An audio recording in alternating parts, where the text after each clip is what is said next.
Again, good morning and good afternoon, doctors, depending on what time zone you're in. A couple more people have logged in with us, but in respect for all of you and your time, we'll go ahead and get started. I think a recording of the broadcast will be available, so if people logged in a little bit later, they will certainly be able to get on and access the information. Today we're going to talk, I'm Bill Nolan, President of Practice Transitions at the Williams Group, and for the better part of 20 or 25 years, almost exclusively my consulting has been in the area of all things transitions, helping doctors bring in an associate, helping doctors bring an associate from a staff doctor to an owner in some capacity, and occasionally where an associate is buying out the doctor that they have joined or worked with. And so kind of my area of expertise and knowledge is in all things transition. And today we're going to just talk about an associateship, having a staff optometrist as an employee in your practice. And just to discuss some of the things that we think might be important to think as you go forward. We kind of divided this. There's probably 60 issues you could probably discuss when bringing in an associate, but we kind of just grouped it along the kind of big six. And here are some key issues, and we'll cover each of these individually, but just at a high level, the key issues to consider, I think, when you're thinking about bringing on an associate, of course, obviously, is when do I do it? When is it time to expand my practice and incorporate an associate into the practice? How will I know if I'm ready to do it? What are the impacts on quality of life? Does an associate really help me plan for my exit strategy? Can I grow the practice? Will an associateship grow a practice? Sometimes I think there is a belief that just by adding an associate, I will always grow my practice. What impact does an associate have on my practice income and maybe on my income individually as an owner of the practice? And I think a thing that sometimes is a little bit overlooked is the professional satisfaction one gets when bringing in an associate into the practice. Let's talk about when to expand. I think this is a really important one. At one time, I was at a lecture, I don't remember where it was. It was in one of the optometric schools and colleges. And one of the lecturers before me believed that about 60 or 65% of associateships failed. And so he didn't expand on that a great deal, but over lunch, I had the good fortune to sit next to him, and I asked him what he meant by that. And he said that he thought he should have clarified it more for the group. But what he meant was that many doctors intend to bring on an associate, bring them into the practice, often full-time, and the intention of the doctors in bringing in that young associate was that associateship would lead to a partnership and hopefully maybe an eventual buyout of the practice. And he said in his experience, he thought about 60 to 65% of those failed to meet that objective. And so I went back and gave that some thought and looked back over some of the body of work that I was involved in, and I kind of drew the same conclusion. And I think there are several reasons for that, but probably the most important thing when you start looking at an associate is to start to think about, and I think you have every right to think of an associate as an asset you're acquiring for the practice. So like any asset, whether you're buying an OptoMap or a GDX or upgrading your software or putting in aesthetics, putting in a laser into your practice, whatever it might be, one of the things as a business owner you have to think about is return on investment. If I'm going to spend X amount of money, expend the capital, deploy capital to bring on an associate or to do any other major investment in the practice, the thing I have to ask myself is what's my return on investment for that? And so looking at my schedule, what does my schedule look like? Am I booked? Am I fully booked? What is the revenue of my practice? Several years ago, I dealt with a wonderful colleague of ours in the kind of Ohio Valley area. He had a very nice medical practice, but it was just not very big. It was, just maybe a half a doctor short of $400,000 a year in revenue. and he had a young woman that he brought in as an associate. And obviously at $400,000 of revenue, there just wasn't enough to bring her on anywhere near full time. And so they were very compatible. She had worked in the practice since she had been in high school. She knew the practice well, knew the community well, but just from a top line revenue and from a scheduling standpoint, there was just not enough revenue to bring that doctor in. Because one of the things when you look at an associate, let's just start with an associate at full time. A full-time associate, probably depending on the part of the country you're in, is going to command 95,000 to maybe 110 or 115 full-time with benefits. So that's a reasonable cost that I'm incurring, and a reasonable amount of capital I have to deploy in my business in order to make that work. So you have to look at your schedule. Am I booked? And if I am fully booked, and I think this is something that often people don't take into consideration, if I am fully booked and I decide, well, we'll allocate clinical time between the associate and I, because the physical space, I don't have enough exam rooms. I've only maybe got one workup or pre-test room, special testing room. And so basically we're having to, allocate those resources among the two of us, which means that neither one of us can perhaps be in the practice full time. Then it will be very difficult for me, especially if I'm the owner of the practice and I wanted to continue to work full time and maintain my income. So in a sense, what I'm doing is I'm keeping the production relatively the same. There might be some growth in that model, but not enough growth to be able to support a full-time associate. And so sometimes the physical limitations of an office may not allow to have an associate in full-time. Now, where it can often work well is if I work, maybe I'm a 3.5 or 4 day schedule. So I have certainly a full day that I'm not there, and perhaps a Saturday that I'm not there. And I realize that's a staffing issue as well, but setting that aside temporarily, from a clinical standpoint, what I may be able to offer my associate initially is 2 full days, but not 4 or 5. And so then as you think strategically long-term about your goals for the business, one of the things you have to ask yourself long-term is, do I need to expand my office? Is that possible? Do I need to think about moving the office? And then that becomes a long-term strategy that I might have to think about. And as a general rule, if I'm not going to be in active practice at least a minimum of 10 years, it'll be very difficult to get a return on that kind of an investment. So those are things to think about when you're thinking of hiring an associate, especially if you're going to hire them at or near full time. How booked am I? How much patient volume do I have? If I am booked full time, how much backlog do I have in my patient base? Because remember, one of the critical things in looking at your demographics and your patient volume is your ratio of existing patients to new patients. Your current patients that have seen you for many years, they're happy to wait, of course, unless it's an ocular emergency, but they're happy to wait to see you because you're their doctor. But if I'm a new patient and I have yet to experience your practice, I'm probably not going to wait a long time. And in most markets, I won't have to wait a long time because of the availability of service. So that's just look at your schedule, look at your revenue, look at the all-important patient volume and how far out you're booked or not booked, and then be real analytical about your physical space and whether you've got literally the physical space to make this work. The second thing is quality of life. To be frank, a lot of doctors, I think, they look at an associateship as a couple or 3 things. It perhaps will give me more time out of the office. This is really important if you are in private practice and solo private practice. You don't have a partner, you don't have anyone else in the practice.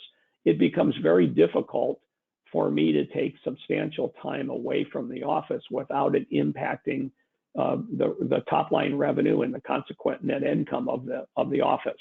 So frankly, some doctors want the money, they get to a point in their lives when the money is not as important as perhaps quality of life and time out of the office. So bringing in an associate can often allow for that. Another very important thing is the shared management responsibility. Again, if you're in solo practice and you own all of your own business, then 100% of all the management responsibilities and the financial responsibilities always lie squarely on your shoulders. And so sometimes having an associate come in that perhaps, if they have the right acumen, can take over and share some management responsibilities in the practice. Another thing a lot of doctors have told me is they love having a new doctor in the practice because they can share some of the clinical responsibilities, perhaps the way we schedule patients, the way we see patients, how we use our staff. They can bring some new and innovative ideas to the clinical side of our practice. And of course, in today's world, depending on, of course, my age as the owner of the practice and my background and training, many of the new young doctors that are coming out of our optometry schools around the United States and Canada and in Puerto Rico are extremely well trained clinically. And so they can bring some of that. And quite frankly, in doing it, part of quality of life is the cultural life of the practice. Many young doctors, when they join a practice, can have a very positive impact on the culture of my practice, of course, if I let them do that. So quality of life can be another very motivating factor to give me time off, more time off, and to share some of the management and clinical responsibilities of the practice.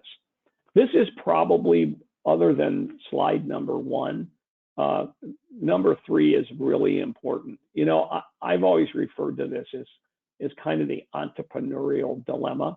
And I think the entrepreneurial dilemma will manifest itself whether I'm in solo practice or whether I might even be in a group practice where I have, 2 or 3 partners and I own, a third or 25% of the business. Everyone who owns a business, especially an active income business like optometry, meaning like for all of you who are on the webinar today, while you're listening to me, obviously it's difficult to be in the exam room seeing a patient and generating revenue. And so one of the dilemmas when you own your own business, right, is that twofold, two-pronged challenge that I've got to generate revenue, and revenue generally is generated by me. I'm a function of time. And the second piece, and that's why getting time off is so difficult for many doctors. And the second piece is when I get to a place in my life, and that place can be different for everyone. For some doctors, that occurs in the late 50s. Some it's in their early to mid 60s or their later 60s, when they just frankly are thinking about they like the practice of optometry. They like being an optometric physician, but they just want to get out from the ownership responsibility. And frankly, they want to get a return on their investment by way of selling their ownership in the practice. So again, whether I'm in solo practice or in group, I want to have a vehicle to be able to get a return on my investment and be able to sell my partnership interest or my stock back to the business or all of my stock to someone else. And that is sometimes the motivation for an associate. Typically, even in today's world, if I'm in solo practice and I have a very nice, high grossing practice and I own all of it, no matter how much I like it, there probably will become a time when I like to sell all or part of it. And the logical avenue, or one of the logical avenues for that, is to bring in an associate with the understanding that if everything works out, this will be an opportunity for her to buy in and buy me out. It often happens it's a great vehicle. Staff associate doctors are a great vehicle in big multiple doctor partnerships. When I want to have my ownership interest reclaimed by the partners or the corporation, the logical interest to be sold is to an associate. And so often the associate might buy me out directly, or the practice corporation buys me out, and then they resell that interest back and bring the associate on now as a partner. And in planning that, time frame becomes really important. Sometimes for all kinds of reasons, it may be something where the time frame may be something that is varies for everyone, but you need to give that a lot of thought. Generally 3 to 5 years is an appropriate time frame to really be looking for an associate that could lead to partnership. To find the right person and to make sure that all these other elements, the size of the practice, the volume, that culturally they fit in, that you like them, that time frame is really important. And it's generally 3 to 5 years. Because to be honest, sometimes you have to go through a couple or 3 associates until you find the right one. And so time frame, and I think along with time frame, an important question is, is this going to be, if I'm going to use the associate for my exit strategy, is the exit strategy going to be based on a full buy-in by the associate or a partial buy-in? So is the associate going to buy in and buy me out? And that may be in a very short period of time, maybe all in one transaction. They're just going to simply buy me out, or are they going to buy in over time or have a partial interest? One of the things, and again, if you're in solo practice, I think it's much more critical than if you're in a big multiple doctor practice. I've dealt with a lot of associates, and this obviously is not in any way, shape, or form a criticism of associates, but just based on all kinds of factors, lifestyle, debt, all kinds of reasons. Some associates are content to maybe have a partial interest in the practice. They might buy 20 or 25%, and then as they go on, that may be sufficient for them in a particular practice. Some obviously want to be an equal partner, own 50%, with the hope and desire to buy out the other 50% when the remaining partner is ready for that. And so I think time frame is an appropriate thing to think and give a lot of thought to, because that will really dictate whether you have a full buy-in, buy-out, or a partial buy-in. And of course, if you're in solo practice and your exit strategy is to sell to an associate, then it'd be important during the interview process to get a good feel as the associate, someone who wants to buy all of the practice. Because one thing you don't want to do is end up being 70 years old and you own 75% and your associate owns 25 with no desire to buy any more, because that gets to be a very complicated transition plan. Can an associate grow your practice? Number 4, absolutely. If you've got sufficient patient volume and you've got sufficient clinical space, adding an associate can add instant top line growth. And now in today's world, you're seeing a lot of new and expanded professional services like lasers, like aesthetics, where those things are part of the Practice Act, like they are in Oklahoma and Kentucky, and Alaska has a very advanced Practice Act. And some of our clients in those states have, when they hire an associate, they often look for an associate who might be residency trained, may have had residency training in lasers or aesthetics, and it can certainly, and many of those services, I know sometimes as a clinician, these are hard concepts to talk about, but most of your laser and aesthetic work is all private pay. It's there's not a lot of third-party reimbursement for it, so it has high usual and customary fees, of which I'm collecting about 100% of. And so not only can an associate add top line growth, it can also add a lot of bottom line growth as well. But one cautionary tale, and we talked about that earlier in the webinar, it's really important to make sure that you have adequate exam space.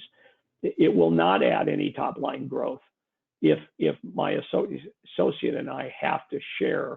So if I'm a doctor who's in 5 days a week and we can only accommodate one doctor because of staffing, because of exam rooms, because of staff of scheduling, whatever it might be.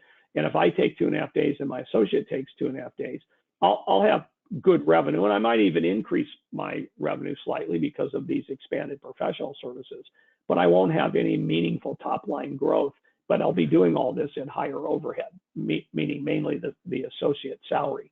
So that's why you have to give a real critical eye to your schedule, to the physical space of the office, the exam rooms, your patient volume, what kind of a backlog in your patient volume you have. But if those things all mesh and harmonize well, then an associate can certainly grow your practice, not only at a top line, but also at a bottom line. And that's why often that you for the period of time when they are a staff paid doctor, you can often increase your own income by having an associate. And I don't know how many of our attendees today are associates and how many are owner doctors. But one of the things that's has sometimes been very interesting to be a part of is if I own a practice and I do it right, I can see my own net income go up. And one of the dilemmas then becomes that maybe I don't want to sell any of the interest of the practice, any ownership interest to the associate, because frankly, I'm enjoying that extra net income that they are contributing into my income bucket. So those are just some things to kind of give some thought to. As we mentioned, or yes, practice income, net income can really increase if you're able to bring in an associate. Generally, a good rule of thumb, if I can bring my associate in and keep her or him busy 3 to 3.5 days a week, then that additional revenue that they are generating generally comes at a fairly constant overhead, and that's a very important principle. So just we'll just do some math, easy math. If I have an associate and I can provide that associate 1,000 additional patients a year, and I have a fairly standard average revenue per patient of $350 per patient, then my associate is going to generate somewhere in the neighborhood of $350,000 to $375,000 in additional practice revenue for the business. And obviously, because the overhead is constant, generally the net income out of that $350,000 is much higher than my net income as a solo practitioner. And it's a principle in accounting called contribution margin. So once I take out of my $350,000, once I take out my cost of goods, and let's say that you have you manage that pretty well, and you have 25% cost of goods, which is about $88,000. Once I take that away from my $350,000 of revenue, right, that leaves me $250. And if I'm paying my associate $100 or $110, then I might have an additional $100,000 that is going to be going into my net income bucket, because we're generating that $350,000. All the other overhead constraints remain the same. But even in that scenario, if you said to me, well, to do another $350,000, I would have to hire at least one more person. So even if I hired a person at $40,000 of additional overhead, that still means that I will easily have $90,000 to $100,000 being contributed by that associate to the practice income. So if it's done right, and you have the clinical facility to handle it and the patient volume, once that associate gets to some critical mass in both revenue per patient and in additional revenue, so and this is not 1,000 patients and I'm shifting out of my schedule over to theirs. This is actual incremental net growth of patient volume. Then an associateship can be a very financially rewarding thing and you have plenty of net income to be able to bonus the associate well. They can be paid well and put some meaningful dollars into your net income bucket for yourselves. And then finally, I think the last thing that's certainly worth thinking about is having an associate in a practice can really create a really wonderful collegial environment. When you're in solo practice and you just have your practice on a street corner, no matter where you are, and all the responsibilities for both clinical care, all the responsibilities for financial decisions, for management decisions, staff decisions, all of those things, rest solely on your shoulder if you're in a solo practice. And I think a lot of people's motivation and a lot of the satisfaction that they have had in their practice after joining a partnership is it creates that a very collegial environment. It has a very positive effect on culture. It's great to have a colleague to share management with. And of course, again, depending on my age and my background and training, having a new, really well-trained associate can provide a lot of new and advanced clinical expertise to the practice. It's great to have someone really well-trained, perhaps out of a residency program, that I can run some clinical decisions by. And so that can add a really positive thing to my practice. So I hope this was helpful. Associateships, we do a tremendous amount of them at the Williams Group. We help with things like, contracts and, deciding on compensation and arrangements and bonus arrangements. And, we can consult on scheduling and volume and making sure that at a certain time in your professional life, bringing on associate is the right strategic thing for your practice. I'd like to thank you for being with us today. If you have any other questions or things, feel free to email me at bnolan@thewilliamsway. If you'd like to schedule a call to talk a little bit more in depth about some of our programs in this area, you can reach me, of course, or our Executive Vice President at the Williams Group, Tammy Suffolk, and her email is tsuffolk@thewilliamsway.com. And she'll be happy to schedule a call with you to discuss anything. And again, I believe there'll be a recording of the webinar up. Thanks to all of our participants today. Happy holidays and Merry Christmas to all of you. Thanks for joining us.